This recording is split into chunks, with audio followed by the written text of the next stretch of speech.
than truth.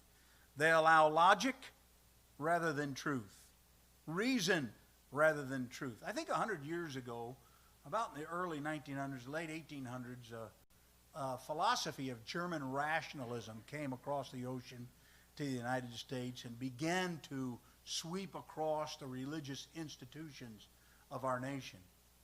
And sadly, that began or helped the demise of many of our Christian institutions or churches.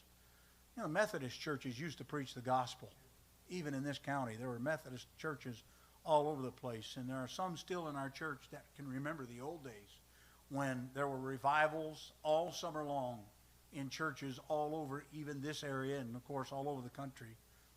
And Christians would go from church to church, from revival to revival. Every evening they would go to another revival meeting to hear preachers preach. And they would preach and give a clear demonstration of the gospel, a clear presentation of the gospel of Jesus Christ.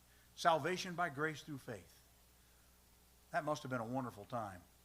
That was a wonderful time for our nation. It was a wonderful time when our nation believed, for the most part, the true doctrine of the salvation and believed the Bible. The King James Bible was the prevalent Bible for people to read and believe. But German